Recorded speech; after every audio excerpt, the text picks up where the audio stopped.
हरतालिका तीज का पूजन व्रत कुंवारी कन्या कर सकती है, शादी होने के बाद भी नारी कर सकती है। अंतिम अवस्था तक प्राण छूटे तब तक हरतालिका तीज का व्रत नहीं छोड़ना चाहिए। एक व्रत हमेशा याद रखो, एक एकादशी और एक हरतालिका। हाँ, इतना जरूर है, ज्यादा शरीर बेकार हो गया, बुढ़ापा आ गया, शरीर नहीं साथ दे रहा, तो कुछ फल खा लो, कुछ चाय दूध जूस आप लेकर कर लो। इतना भी नहीं बने, शरीर बहुत ही बेकार हो गया, तो आप एक समय फल का फलहार धारण कर लो, ठीक है। पर हरतालिका व्रत करने वाली माताएं भले उद्यापन कर दे, तो उस व्रत को थोड़ा हल्का कर लो। उद्यापन करा मतलब तुमने व्रत को हल्का कर लिया, थोड़ा हल्का कर सकते हो।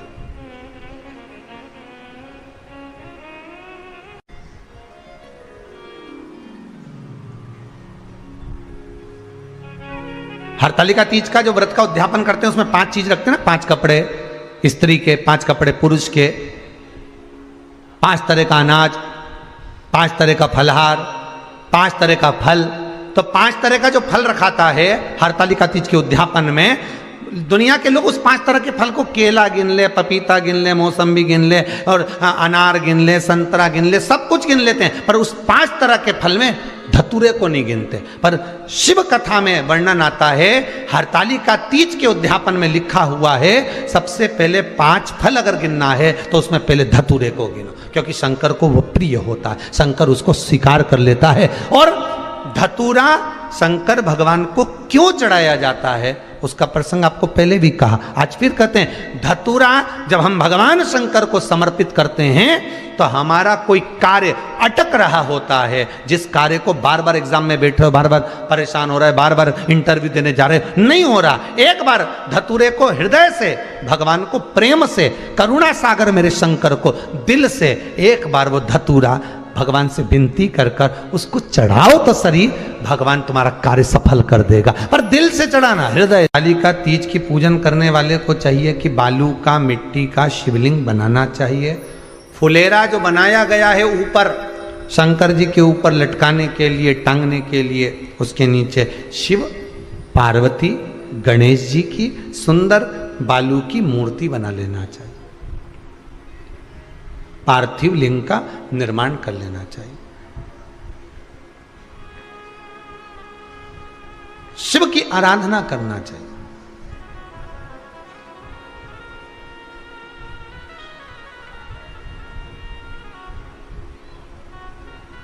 जो फल आपके पास में हो शंकर को समर्पित करना चाहिए, पूजन करना चाहिए, आराधना करो। सबसे पहली पूजन हरतालिका तीज की प्रदोष काल के अंतर्गत हो जाना चाहिए, शाम के समय पर। प्रयास करो प्रदोष काल के समय पर पहली पूजन हो जाए तो ज़्यादा अच्छा। पर लोगों की आदत रहती है कि 8 बजे तक, 8:30 बजे तक, 9 बजे तक पहली पूजन करें, फिर दूसरी आराम से, फिर तीसरी, फिर आराम से, फिर चौथी। तो ऐसा सब अपने अपने हिसाब से। पर शास्त्र रीति कहती है कि प्रदोष का जो समय होता है, प्रदोष काल जो होता है, शाम का जो समय होता है, उस समय पर हरतालिका तीज की पहली पूजन हो, जिससे आपका स्मरण चित्त शंकर भगवान में उस घड़ी, उस पल, उस क्षण में आप शिव के हो जाएं और शंकर आपका हो जाए। हाँ, अगर किसी के आने में देरी हो, कोई आ नहीं पा रहा है, बहुत देरी हो रही हो, तो हरतालिका पूजन व्रत वर्णन करता है कि शिवलिंग का निर्माण, पार्वती जी की मूर्ति का निर्माण, गणेश जी का निर्माण और फुलेरा जो बनाया हुआ है, ये प्रदोष काल के पहले बंधकर तैयार हो जाना चाहिए। प्रदोष काल के अंतर्गत फुलेरा नहीं बनना, फुलेरा पहले बन जाना चाहिए। और बहुत विशेष बात ध्यान रखिए हरतालिका तीज की, कि शंकर जी का जो आपने स्वरूप बनाया है, पाटे में, थाली में, चौकी पर, चौरंग पर जो स्वरूप बनाया है, वो पहले नहीं रखना है, पहले क्या बांधना है? फुलेरा। पहले फुलेरा बांधिए, उसके बाद उसके नीचे शंकर जी को रखिए। कई अब जो हरतालिका तीज का पूजन करते हैं तो उनके लिए हो गया, अब दूसरे के लिए भी सुन ले।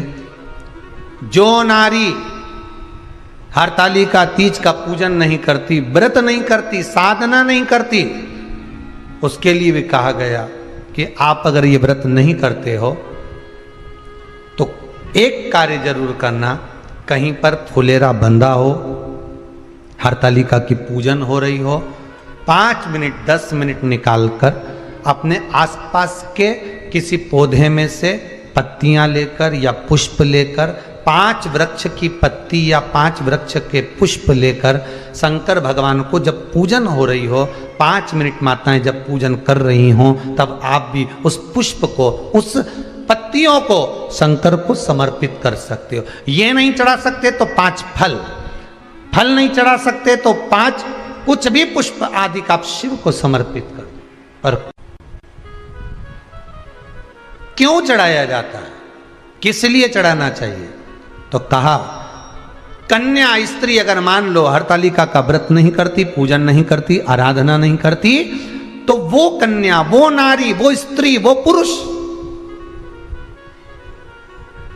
कार्य तो बहुत करेगा, दुकान भी 4 चलाएगा, व्यापार भी बढ़ाएगा, पर संपदा को जोड़ नहीं पाएगा।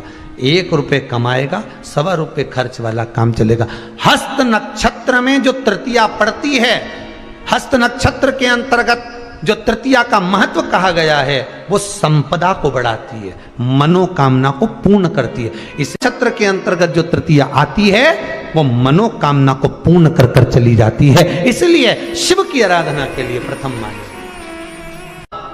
हस्त नक्षत्र में किया गया दान, हस्त नक्षत्र के अंतर्गत तृतीया के दिन किया गया पुण्य, हस्त नक्षत्र में तृतीया के दिन किया गया श्रृंगार, हस्त नक्षत्र में तृतीया के दिन करा गया अपना सुंदर सिंदूरा, भगवान का आनंद, 5 तरह के वस्त्र, 5 तरह के स्त्री के वस्त्र, पुरुष के वस्त्र, 5 तरह का फल, 5 तरह का अनाज, ब्राह्मण को बुलाकर ब्राह्मणी के साथ आप या तो ब्राह्मण से उद्यापन करवाएं या फिर आप स्वयं भी करते हैं तो शिव को समर्पित करके ब्राह्मण और ब्राह्मणी को भोजन कराकर वो भाग प्रदान करें। यही हरतालिका तीज के उद्यापन का वर्णन आता है। सुंदर भाव से हरतालिका माता आप सभी की मनोकामना पूर्ण करे।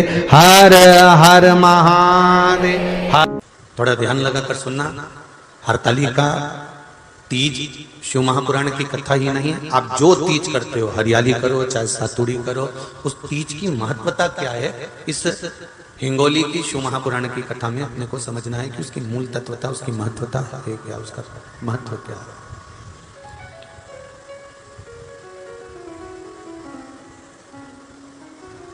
भगवान ब्रह्मा, भगवान विष्णु और भगवान शिव,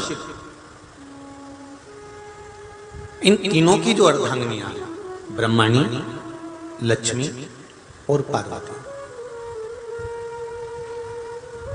इन तीनों ने तप कर कर, साधना कर कर ब्रह्मदेव को, भगवान विष्णु को और भगवान शंकर को प्राप्त किया। और तीनों ने प्राप्त कर कर तीनों देवताओं से वर मांगा कि वर हमको ऐसा दीजिए कि हमारे तप साधना का फल नारी को तीज के दिन प्राप्त हो जाए। अब देखिए जरा, एक ही व्रत से, एक ही उपवास से उसको संपूर्ण तप साधना का फल प्राप्त हो रहा है, संपूर्ण तप साधना का फल उसको मिल रहा है मात्र एक व्रत से। केवल एक व्रत कर रहे हैं, संपूर्ण तप साधना का फल उसको प्राप्त हो रहा है। ऐसा कोई व्रत, ऐसी कोई साधना, ऐसा कोई शंभो शरण बड़ी मांगो घड़ी रे घड़ी मुख काटो, दया करी न दर्शन आपो, शंभो शरण बड़ी मांगो घड़ी रे घड़ी दुख का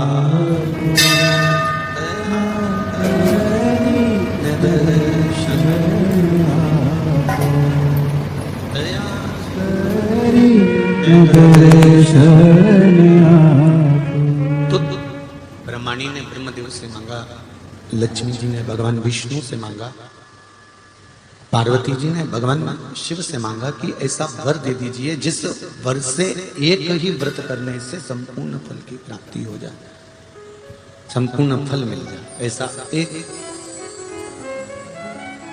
व्रत का फल दे दीजिए, मात्र एक व्रत का। अब देखिए, हरियाली तीज करने वाली माताएं थोड़ा ध्यान से सुनना।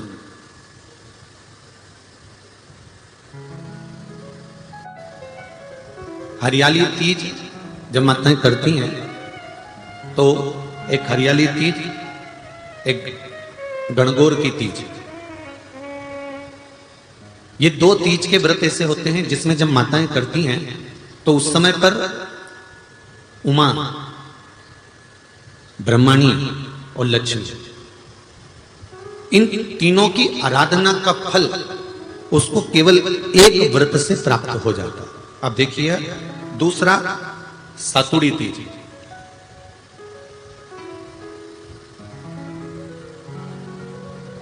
इसमें उमा और महेश्वर, उमा और महेश, ब्रह्माणी और लक्ष्मी,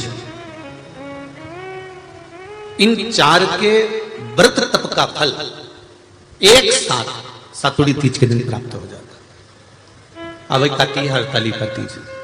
आप लोग करते हो हरतालिका? यहाँ लोग करते कि नहीं करते? करते हैं यहाँ पे हरतालिका? कौन कौन करता है? जरा हाथ उठाओ तो जरा।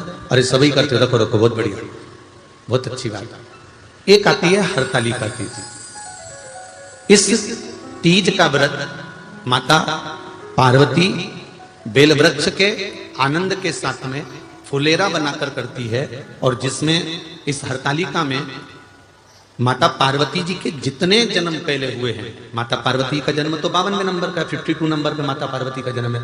इससे पहले तो माता के 51 जन्म पहले हो चुके, 51 जन्म माता पार्वती का पहले हो चुके। तो वो जितने जन्म माता पार्वती पूर्व में ले चुकी हैं, ब्रह्माणी जितनी बार ब्रह्मदेव के साथ में विराजमान हो चुकी हैं, इंद्राणी जितनी बार इंद्र के साथ विराजमान हो चुकी हैं, और लक्ष्मी चाहे वो राधा के रूप में हो, चाहे वो रुक्मणी के रूप में हो, चाहे वो सतभामा के रूप में हो, चाहे वो यमुना के रूप में हो, चाहे वो गंगा के रूप में हो, जितनी बार माता लक्ष्मी ने रूप धारण करे हैं वो सब रूप में, और माता पार्वती अपने सारे रूप में, ब्रह्माणी अपने सारे रूप में, लक्ष्मी अपने सारे रूप में इस हड़तालिका तीज के व्रत को करने के लिए आतुर रहती हैं। और इस व्रत को कर कर एक दिन में ही संपूर्ण विश्व का जितना तप है, साधना है, उपवास है, सबका फल एक साथ एकत्रित कर लेती हैं केवल एक व्रत में, हड़तालिका तीज। अब एक बात ध्यान से सुनिएगा, सारे व्रत, आपका अगर स्वास्थ्य खराब हो गया तो आप व्रत छोड़ सकते हो।